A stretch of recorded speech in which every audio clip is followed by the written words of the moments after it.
22 मार्च 2025 सुबह के करीब 10 बजे छत्तीसगढ़ के बालोद जिले की एक शांत सी सड़क पर एक महिला अपने दो छोटे बच्चों के साथ मंदिर की ओर जा रही थी। हल्की धूप, पेड़ों की सरसराहट और बच्चों की मासूम बातें उस सुबह को और भी सामान्य बना रही थीं। वो महिला थी बरखा वासनिक, एक शिक्षिका, एक माँ और सबसे बड़ी बात, एक मजबूत इरादों वाली पत्नी। लेकिन किस्मत ने उस दिन कुछ और ही सोच रखा था। मंदिर से बस कुछ ही दूरी पर एक बोलेरो कार तेजी से आती है और अगले ही पल जमीन पर एक चीख, दो बच्चे रोते हुए और एक स्त्री लहूलुहान पड़ी होती है। बरखा की मौके पर ही मौत हो जाती है। लोगों की भीड़ जुटती है।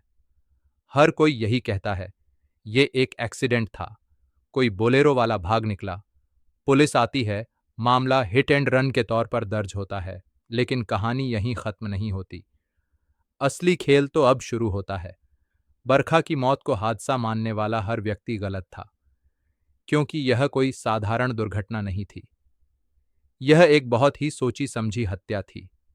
एक ऐसा अपराध जो दिखने में एक्सीडेंट लगता है, लेकिन जिसकी रचना एक ऐसे इंसान ने की थी जो बरखा के सबसे करीब था। उसका पति शिशुपाल वासनिक, जिसने शादी के 7 वचनों की धज्जियां उड़ाकर अपनी ही पत्नी की हत्या की योजना रची। कहते हैं, हर हत्या के पीछे कोई वजह होती है, लेकिन जब वजह प्यार, जलन और अहंकार से पैदा हो तो वह हत्या नहीं, खून का खेल बन जाती है। अब सवाल ये नहीं कि बरखा की मौत कैसे हुई, सवाल ये है क्यों हुई। क्यों एक पति ने इतना खौफनाक रास्ता चुना? क्यों एक मासूम मां को अपने ही घर से धोखा मिला?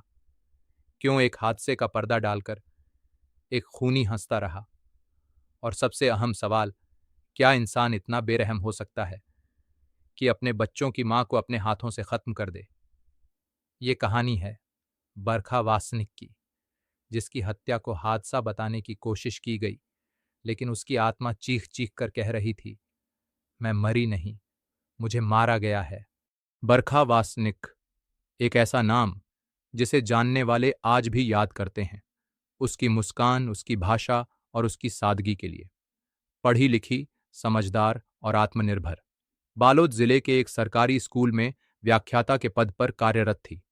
बच्चों को पढ़ाना उसका शौक था और शिक्षा को लेकर उसका समर्पण ऐसा था कि स्कूल के स्टाफ से लेकर गांव की महिलाएं तक उसे आदर्श मानती थीं।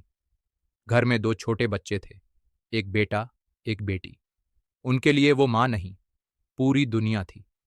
जो भी उसे जानता था वो यही कहता, बरखा जैसी महिला किस्मत वालों को मिलती है। लेकिन किस्मत उसकी अपनी ही बेवफा निकली। शादी हुई थी शिशुपाल वासनिक से, एक सरकारी इंजीनियर जिसे समाज में इज्जत मिली हुई थी। शुरू शुरू में सब ठीक था, लेकिन धीरे धीरे उस रिश्ते की दीवारों में दरारें पड़ने लगीं। शिशुपाल का व्यवहार बदलने लगा। उसके शब्दों में प्यार की जगह कटाक्ष आने लगे। बात बात पर शक, बात बात पर झगड़ा। बरखा की आत्मनिर्भरता, उसकी स्वतंत्र सोच शिशुपाल को खटकने लगी। दहेज की मांगें बार बार सामने आने लगीं, कभी गहनों को लेकर, कभी बच्चों की फीस को लेकर। बातों में जहर घुलता चला गया। कई बार बरखा के चेहरे पर वो सूजन आई जिसे उसने गिरने का बहाना बताया, लेकिन मां की नजरों से कुछ नहीं छिपता। वो जानती थी उसकी बेटी अब उस घर में सुरक्षित नहीं है। बरखा ने कोशिश की, रिश्ता बचाने की, बच्चों के भविष्य के लिए सहने की। वो चुप रही, लेकिन टूटी नहीं। कई बार वो मायके आई, आंखों में आंसू लेकर, लेकिन होठों पर मुस्कान रखकर। वो चाहती थी शिशुपाल बदले, सुधरे, समझे कि प्यार किसी दबाव से नहीं, भरोसे से चलता है। पर शिशुपाल के भीतर कुछ और ही पक रहा था। एक जलन, एक घृणा और एक ऐसा घातक इरादा जो उसकी आत्मा को इंसान से हैवान बना चुका था। बरखा को नहीं पता था कि उसकी खामोशी का इस्तेमाल कोई उसकी मौत की स्क्रिप्ट लिखने के लिए करेगा। उसे नहीं मालूम था कि जो हाथ एक दिन उसकी मांग में सिंदूर भरते थे, वही एक दिन उसकी जिंदगी से सब कुछ मिटा देंगे। शिशुपाल वासनिक सरकारी नौकरी में कार्यरत एक इंजीनियर, समाज की नजर में एक इज्जतदार, पढ़ा लिखा, स्थिर और जिम्मेदार इंसान। सरकारी दफ्तर में उसकी पहचान थी, काम का पक्का, नियमों का सख्त और दिखावे में सादगी से भरा हुआ। लेकिन जो नजर आता है वो अक्सर सच नहीं होता। शिशुपाल की असली पहचान उसके सरकारी आईडी कार्ड में नहीं, उसके व्यवहार में छिपी थी। एक ऐसा व्यवहार जो समय के साथ सड़ता गया, जहरीला होता गया। वो बरखा की सफलता से जलने लगा था। जब लोग बरखा की तारीफ करते, कहते कि वो आदर्श शिक्षिका है, एक मजबूत महिला है, तब शिशुपाल के भीतर कुछ जल उठता था। उसे बरखा की पहचान, उसका आत्मविश्वास और उसका अपने पैरों पर खड़ा होना नागवार गुजरता था। उसे ये सब एक चुनौती लगने लगा था, जैसे उसकी मर्दानगी को चोट पहुंच रही हो। उसका मन कहता था, तू मर्द है और मर्द के आगे औरत सिर झुकाकर चले, ये ही सही है। उसने बरखा को बदलने की कोशिश की, कभी प्यार से, कभी दबाव से, और फिर मारपीट से। वो चाहता था कि बरखा नौकरी छोड़ दे, घर में रहे, चुप रहे, उसके हिसाब से चले। लेकिन बरखा बदलने वाली नहीं थी। उसने अपनी चुप्पी को ढाल बनाया, लेकिन आत्मसम्मान को कभी नहीं छोड़ा। और यही बात शिशुपाल के अहम को हर दिन कुचलती रही। एक तरफ समाज में उसकी इमेज एक आदर्श पति की थी, और दूसरी ओर उसके घर में वो एक हिंसक, नियंत्रित करने वाला और ईर्ष्यालु पति बन चुका था। धीरे धीरे उसके भीतर एक और विचार ने जन्म लिया कि अगर बरखा नहीं झुकेगी तो वो उसे खत्म कर देगा। शुरुआत में ये ख्याल बस एक गुस्से में निकला विचार था, लेकिन समय के साथ ये एक योजना बन गई। वो हर दिन सोचता, कैसे उसे मार दिया जाए, कैसे ऐसा किया जाए कि किसी को शक भी ना हो। और फिर उसने इंटरनेट खोला, कैसे किसी की हत्या करे, कैसे एक्सीडेंट को मर्डर बनाया जा सकता है, जीपीएस स्पूफिंग क्या होता है, कौन सा तरीका है जिससे हत्या के बाद भी पकड़े न जाएं। शिशुपाल की सोच अब इंसानी दायरे से बाहर जा चुकी थी। वो अब एक ऐसा शिकारी बन चुका था जो अपने ही शिकार के साथ हर दिन एक ही छत के नीचे जी रहा था। उसे बरखा के हर कदम से नफरत होने लगी थी। वो उसे खत्म करना चाहता था, और उसे ऐसी मौत देनी चाहता था जिसे दुनिया एक्सीडेंट समझे और वो चैन से बच निकले। लेकिन जो शख्स खुद को सबसे चतुर समझता है, वो अक्सर एक गलती कर बैठता है, और यही गलती उसका सबसे बड़ा सबूत बन जाती है। एक दिन जब बरखा अपने स्कूल गई थी, बच्चों को पढ़ा रही थी, ठीक उसी समय उसके पति शिशुपाल वासनिक अपने मोबाइल स्क्रीन पर कुछ और ही पढ़ रहा था। गूगल पर खुले थे खतरनाक सवाल: how to plan a murder, how to fake an accident, location spoofing using mobile GPS, untraceable hit and run.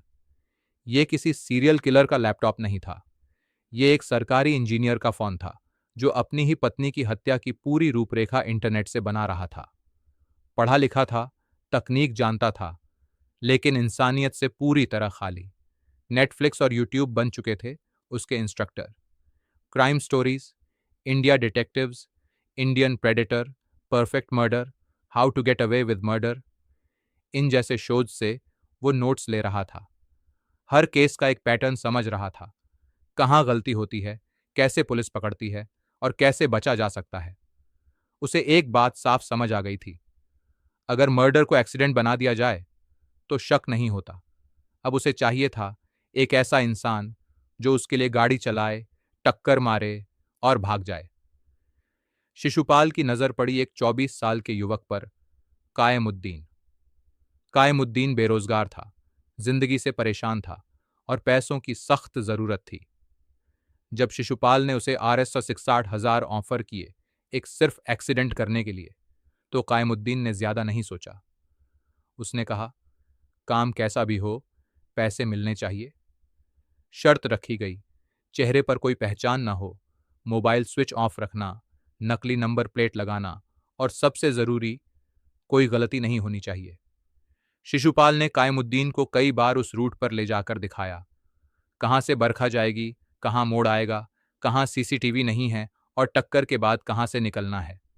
पूरा मर्डर मैप तैयार किया गया, जैसे कोई ट्रैफिक प्लानिंग कर रहा हो। इतना ही नहीं, शिशुपाल ने लोकेशन स्पूफिंग ऐप का इस्तेमाल कर यह तय किया कि उस वक्त उसका मोबाइल जीपीएस यह दिखाए कि वो ऑफिस में है, जबकि वो घटनास्थल के पास ही एक कोने में छिपा होगा। हर पहलू पर बारीकी से काम हुआ। शिकारी ने अपना जाल बुन लिया था।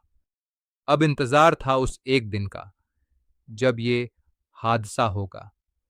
एक ऐसा हादसा जिसमें इंसानियत मारी जाएगी, भरोसा मरेगा और एक मासूम मां सिर्फ इसलिए मिटा दी जाएगी क्योंकि वो खुद के पैरों पर खड़ी थी।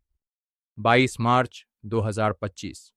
सूरज धीरे धीरे निकल रहा था, जैसे एक आम सुबह हो। लेकिन उस दिन की सुबह कुछ खास नहीं थी, बल्कि एक खौफनाक अंत का आरंभ थी। बरखा हमेशा की तरह अपने दोनों बच्चों के साथ घर से मंदिर जाने की तैयारी कर रही थी। शिशुपाल ने उस दिन खास तौर पर खुद ही बरखा से कहा, तुम बच्चों को लेकर मंदिर चली जाओ, आज तुम्हारी पूजा पूरी होनी चाहिए। बरखा को कुछ अजीब नहीं लगा। उसने सोचा, शायद आज पति थोड़ा ठीक मूड में है। बच्चों को तैयार किया, पूजा की थाली उठाई और मंदिर के लिए निकल पड़ी। लेकिन उसे क्या पता था, वो रास्ता जो हर दिन उसे शांति देता था, आज उसकी आखिरी यात्रा बन जाएगा। शिशुपाल ने पहले से सब कुछ तय कर रखा था। कायमुद्दीन को वो रूट बता दिया गया था, कहाँ से बरखा चलेगी, किस मोड़ पर अकेली होगी, किस वक्त कोई पुलिस या कैमरा नहीं रहेगा। और सबसे खास, शिशुपाल ने खुद अपनी लोकेशन फोन से स्पूफ कर रखी थी। उसका मोबाइल दिखा रहा था वो ऑफिस में है। असल में वो कुछ ही दूरी पर था, एक गली के मोड़ पर, जहां से सब कुछ साफ दिखाई देता था। बरखा जैसे ही मंदिर के पास पहुंची, बच्चे थोड़ा पीछे रह गए थे और तभी एक तेज रफ्तार बोलेरो सफेद धुएं की तरह आई, बिल्कुल सीधे बरखा की ओर। धम! एक जोरदार टक्कर। बरखा कुछ सेकंड हवा में उछली और फिर जमीन पर गिरी, बेजान, निशब्द। सड़क पर एक अजीब सी खामोशी फैल गई, जैसे वक्त थम गया हो। बच्चों की चीखें गूंज उठीं, राहगीर दौड़े, लेकिन गाड़ी पहले ही तेजी से भाग चुकी थी। हर कोई यही कह रहा था, हिट एंड रन हो गया है। कौन था वो? पुलिस बुलाई गई, शव को अस्पताल भेजा गया।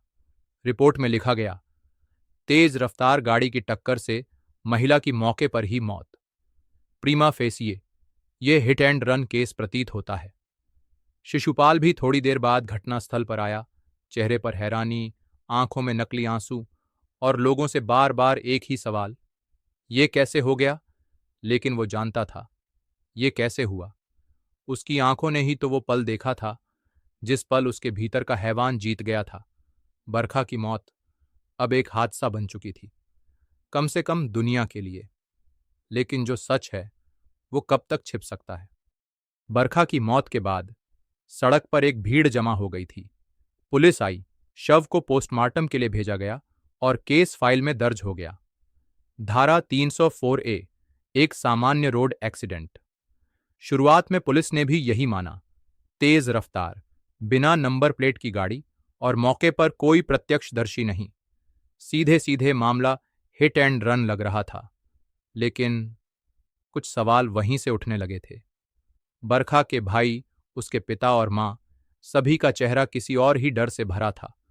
उन्होंने पुलिस को रोते हुए कहा, बरखा कभी लापरवाही नहीं करती थी, हमेशा सतर्क रहती थी। कभी सड़क पार करते वक्त फोन नहीं पकड़ती थी, बच्चों को पकड़कर चलती थी। वो एक्सीडेंट नहीं कर सकती। ये कोई साजिश है, कोई प्लानिंग। पुलिस ने यह बातें सुनी, लेकिन कानून को शक से नहीं, सबूत से फर्क पड़ता है। फिर भी बरखा के परिवार की जिद और लगातार दबाव के चलते पुलिस ने एक एफआईआर दर्ज की। अब मामला संदिग्ध हत्या के एंगल से देखा जाने लगा। शुरुआत हुई घटनास्थल के सीसीटीवी फुटेज से, लेकिन वहां कुछ खास नहीं मिला। गाड़ी इतनी तेजी से निकली थी और नंबर प्लेट पहले से ही छिपाई गई थी। हालांकि बरखा के पिता ने एक और बात कही, हमें शिशुपाल पर शक है। दोनों के बीच लंबे समय से अनबन थी। वो बरखा को जलील करता था, मारता था, कई बार समझाया, पर वो सहती रही। और अब अचानक ये एक्सीडेंट? पुलिस के पास अब शक करने की एक ठोस वजह थी, पति का व्यवहार। जांच का फोकस धीरे धीरे सड़क से हटकर घर के भीतर की ओर मुड़ने लगा। अब पुलिस ने शिशुपाल की कॉल डिटेल्स मांगी, मोबाइल लोकेशन ट्रैक की।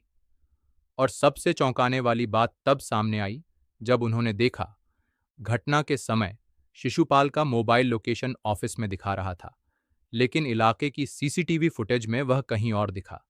यानी मोबाइल लोकेशन स्पूफ की गई थी। यह पहली बड़ी दरार थी उस परफेक्ट मर्डर प्लान में, जो शिशुपाल ने इतनी चालाकी से गढ़ा था। अब पुलिस को यकीन होने लगा, ये कोई हादसा नहीं, ये है एक सोची समझी, तकनीकी रूप से तैयार की गई हत्या। और तभी उन्होंने शुरू किया अगला कदम, गूगल सर्च हिस्ट्री और ब्राउज़र डेटा खंगालना। और जो कुछ वहां मिला, वो इस केस की पूरी दिशा बदलने वाला था। जांच में एक नया मोड़ आया जब पुलिस ने शिशुपाल का मोबाइल जब्त किया। पहली नजर में तो कुछ खास नहीं लगा, पर जैसे जैसे एक्सपर्ट्स ने फोन के डेटा को खोलना शुरू किया, असली कहानी सामने आने लगी। सबसे पहले मिली थी उसकी Google search history. How to plan a murder without getting caught, best ways to fake an accident, GPS spoofing apps for Android, untraceable hit and run methods. ऐसे सर्चेस जो किसी आम इंसान के बजाय किसी योजनाबद्ध अपराधी के ही हो सकते थे। पुलिस ने इसके बाद शिशुपाल की मोबाइल लोकेशन डेटा की पड़ताल की। आश्चर्य हुआ तब जब पता चला, घटना के वक्त उसका मोबाइल जीपीएस एक जगह दिखा रहा था, लेकिन उसके बारे में मिले सीसीटीवी फुटेज उसे दूसरी जगह पर दिखा रहे थे। जीपीएस स्पूफिंग का साफ संकेत था, यानी शिशुपाल ने अपनी असली लोकेशन छुपाने के लिए तकनीक का सहारा लिया था। इस फर्जी अलिबी ने उसकी शक की लकीर को और गहरा कर दिया। लेकिन यही नहीं, मोबाइल की अन्य गतिविधियां भी पुलिस के लिए बड़ी सुराग बनकर उभरी। उसके मैसेज, कॉल डिटेल्स और सोशल मीडिया इंटरैक्शन ने यह दिखाया कि वह घटना के दिन तनाव में था और लगातार किसी के साथ छुपकर बात कर रहा था। सबूत ये भी थे कि उसने खुद आरोपी कायमुद्दीन से पैसे ट्रांसफर किए थे ताकि उसे काम के लिए मना सके।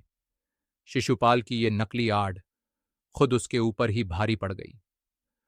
पुलिस के हाथ में अब न सिर्फ शक था, बल्कि डिजिटल साक्ष्य भी। जांच आगे बढ़ी और सवाल उठने लगे, क्या कोई और भी इस षड्यंत्र में शामिल था, या फिर ये केवल शिशुपाल और कायमुद्दीन की साजिश थी। जांच में पुलिस ने शिशुपाल के मोबाइल डेटा और ट्रांजैक्शन को खंगाला तो पाया कि आरएस 60,000 की रकम किसी कायमुद्दीन नाम के युवक के खाते में गई थी। उसका मोबाइल लोकेशन डेटा भी शक के घेरे में था। पुलिस ने तुरंत ही अपनी टीम गठित की और लगातार ट्रैकिंग के बाद 15 अप्रैल 2025 को शाम को कायमुद्दीन को उसके एक किराए के कमरे से गिरफ्तार कर लिया गया। पूछताछ के दौरान कायमुद्दीन ने शुरुआत में कड़वा सच छिपाने की कोशिश की, लेकिन जब पुलिस ने उसके मोबाइल और बैंक रिकॉर्ड दिखाए तो वह टूट गया। उसने बताया कि कैसे शिशुपाल ने उसे एक सिर्फ एक्सीडेंट करने के लिए कहा था।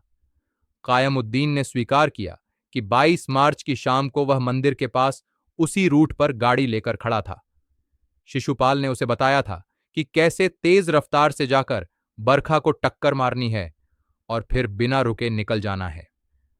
कायमुद्दीन ने कबूल किया कि उसने बोलेरो चलाई थी और टक्कर मारने के बाद घबराकर गाड़ी छोड़ दी थी। उसने बताया कि टक्कर मारते समय उसने बरखा के चेहरे की भयभीत और दर्द से भरी आंखों को देखा था, लेकिन पैसे की लालच ने उसके दिल को कठोर बना दिया था। पूछताछ में उसने ये भी माना कि उसने पुलिस को गुमराह करने के लिए नंबर प्लेट भी छुपाई थी। कायमुद्दीन के बयान ने पुलिस को केस की पूरी साजिश का खुलासा कर दिया।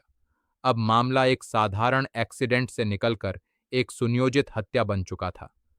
पुलिस ने शिशुपाल के खिलाफ गंभीर धाराओं में मुकदमा दर्ज कर लिया और सबसे बड़ा सवाल था, क्या शिशुपाल ने अकेले ही ये साजिश रची थी या किसी और का भी इसमें हाथ था।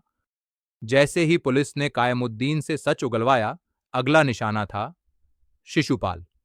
उसकी गिरफ्तारी ने पूरे मोहल्ले में सनसनी फैला दी। वह व्यक्ति जिसे सब एक सम्मानित सरकारी इंजीनियर और परिवार का प्यार करने वाला पति समझते थे, असलियत में एक क्रूर षड्यंत्रकारी निकला। 22 अप्रैल 2025 की सुबह पुलिस की टीम ने शिशुपाल को उसके आवास से गिरफ्तार किया। उसके चेहरे पर अब नकली मासूमियत के कोई निशान नहीं थे। पुलिस रिमांड में पूछताछ के दौरान शिशुपाल ने कई बार अपना रुख बदलने की कोशिश की। शुरुआत में उसने खुद को निर्दोष बताते हुए कहा कि वह घटना के वक्त ऑफिस में था, लेकिन जीपीएस स्पूफिंग और मोबाइल डेटा के सबूत उसे घेरने लगे। धीरे धीरे उसका बचाव कमजोर होता गया। पुलिस ने उसके खिलाफ ठोस डिजिटल और भौतिक सबूत जुटा लिए थे। Mobile call record, bank transaction, Google search history और घटनास्थल के पास से मिले टायर के निशान। चार्जशीट में ये सब शामिल थे। इस साजिश ने पूरे समाज को हिलाकर रख दिया था। कई पड़ोसी, जो कभी शिशुपाल को आदर्श पति समझते थे, अब उसके खिलाफ गवाही देने से नहीं हिचक रहे थे।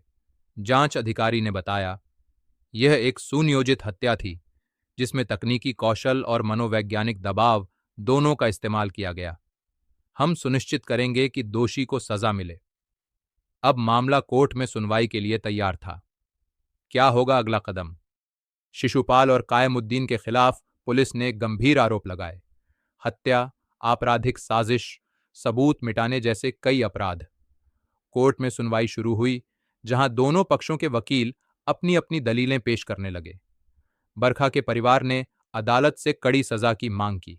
उनका कहना था, यह कोई सामान्य मामला नहीं है, यह एक निर्दयी साजिश थी जिसने हमारे परिवार की खुशियों को नष्ट कर दिया। दूसरी तरफ बचाव पक्ष ने कई बार शिशुपाल की बेगुनाही का दावा किया और सबूतों की विश्वसनीयता पर सवाल उठाए। लेकिन सबूत इतने ठोस थे कि जज भी गंभीरता से मामले को देख रहे थे। Digital forensic, mobile location, bank transaction और गवाहों की गवाही ने केस को मजबूत किया। हालांकि न्याय प्रक्रिया लंबी है और फैसला अभी बाकी है। इस केस ने समाज में कई सवाल खड़े कर दिए हैं। क्या परिवार के भीतर छुपी हिंसा को हम नजरअंदाज कर देते हैं? क्या हमारी कानूनी व्यवस्था ऐसे मामलों में पीड़ितों को सही न्याय दिला पाती है? यह केस सिर्फ एक हत्या की कहानी नहीं, बल्कि सामाजिक सच को सामने लाने वाला एक आईना भी है, और अभी भी न्याय की उम्मीद बाकी है। शिशुपाल और बरखा के रिश्ते की गहराई में छुपा था एक खतरनाक राज। पति की मानसिकता और भावना के जाल में उलझी थी बरखा की जिंदगी। शिशुपाल, एक सफल सरकारी इंजीनियर, हमेशा से खुद को परिवार और समाज में एक मजबूत और नियंत्रण रखने वाला व्यक्ति दिखाना चाहता था। लेकिन जब उसकी पत्नी बरखा ने आत्मनिर्भरता और स्वतंत्रता के रास्ते पर कदम बढ़ाया, तो उसका अहंकार ठेस पहुंचा। बरखा की पढ़ाई लिखाई, नौकरी और बच्चों के प्रति उसका समर्पण उसे न सिर्फ खुशहाल बनाता था, बल्कि शिशुपाल के नियंत्रण से बाहर भी ले जा रहा था। शिशुपाल की मानसिक क्रूरता इसी से बढ़ी। उसने सोचा कि अगर वह बरखा को अपने अधीन नहीं रख सकता, तो उसे पूरी तरह मिटा देना बेहतर होगा। उसने ठाना कि यह एक्सीडेंट ऐसा होगा जिसे देखकर कोई शक नहीं करेगा। एक परफेक्ट मर्डर जो दिखेगा जैसे कोई हादसा हो गया। इस सोच ने उसे इतने खतरनाक कदम उठाने पर मजबूर किया।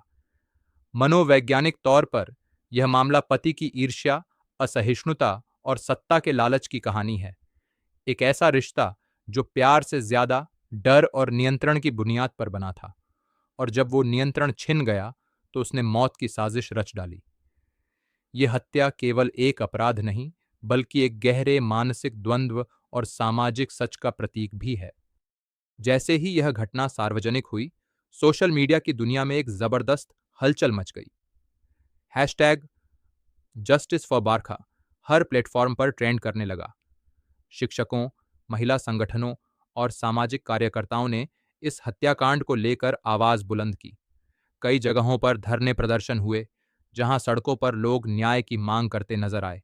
छत्तीसगढ़ सहित पूरे देश में महिला सुरक्षा पर नए सवाल उठे। क्या महिलाओं को सचमुच सुरक्षित महसूस कराने के लिए कानून और व्यवस्था काफी है, या फिर ऐसे मामलों को रोकने के लिए सामाजिक चेतना को बढ़ाने की जरूरत है? मीडिया ने भी इस केस को गंभीरता से कवर किया। अखबारों और न्यूज चैनलों ने घर घर तक यह कहानी पहुंचाई, जिससे समाज में बहस और जागरूकता दोनों बढ़ी। कई विशेषज्ञों ने इस मामले को घरेलू हिंसा और पति पत्नी के बीच छुपे तनाव की समस्या के रूप में देखा। उनका मानना था कि केवल कानूनी कदम ही नहीं, बल्कि सामाजिक सुधार भी जरूरी है। इस घटना ने पूरे देश को सोचने पर मजबूर कर दिया कि क्या हम अपने समाज में महिलाओं के लिए सही माहौल बना पा रहे हैं। यह केस हमें एक गहरी सच्चाई से रूबरू कराता है कि चाहे अपराधी कितना भी चालाक, शातिर या शक्तिशाली हो, तकनीक, हिम्मत और सतर्कता की मदद से उसे पकड़ा जा सकता है। शिशुपाल वासनिक और कायमुद्दीन जैसे अपराधियों की योजना जितनी परफेक्ट लगती हो, सच सामने आना तय है। बरखा वासनिक की कहानी सिर्फ एक हत्या का मामला नहीं है, बल्कि न्याय की लड़ाई का एक प्रतीक भी है। यह बताती है कि पीड़ितों और उनके परिवार वालों को कभी हार नहीं माननी चाहिए। न्याय पाने की राह लंबी और कठिन हो सकती है, लेकिन यह जरूरी है। हमारे देश में ऐसे कई मामले हैं जो अनसुने रह जाते हैं, लेकिन हर बार जब कोई केस न्याय तक पहुंचता है, तो समाज में उम्मीद की एक नई किरण जगती है। बरखा का परिवार अब भी उस न्याय की राह देख रहा है, जो न सिर्फ इस हत्या के दोषियों को सजा दे, बल्कि अन्य पीड़ितों को भी हिम्मत दे। यह कहानी हमें याद दिलाती है कि हम एक ऐसे समाज के हिस्से हैं जहां सच की जीत के लिए निरंतर प्रयास करना चाहिए। और केवल कानून ही नहीं, बल्कि समाज की जागरूकता भी अपराध को रोक सकती है। बरखा वासनिक की जिंदगी, उसके संघर्ष और उसके लिए न्याय की लड़ाई, ये सब हम सभी के लिए एक सबक है। एक सबक कि कभी भी उम्मीद नहीं छोड़नी चाहिए और सच्चाई की आवाज को दबाने नहीं देना चाहिए। बरखा की मौत सिर्फ एक कहानी नहीं है, बल्कि एक चेतावनी भी है कि जो आपके सबसे करीब हैं, वही कभी कभी सबसे खतरनाक हो सकते हैं। कभी कभी सबसे ज्यादा मासूम हत्याएं ही सबसे खौफनाक होती हैं, क्योंकि उनके पीछे कोई चेहरा नहीं होता, बल्कि एक नकाब होता है। इस कहानी से हमें यही सीख मिलती है: सतर्क रहना, सच को समझना और न्याय की लड़ाई कभी हार नहीं माननी चाहिए, क्योंकि हर मासूम की आवाज एक दिन बुलंद होती है और सच्चाई हमेशा जीतती है। यह थी बरखा वासनिक की कहानी, एक सच्चाई जो दिल दहला देती है। अगर आपको हमारी ये कहानी पसंद आई हो तो हमारे चैनल को सब्सक्राइब करना ना भूलें।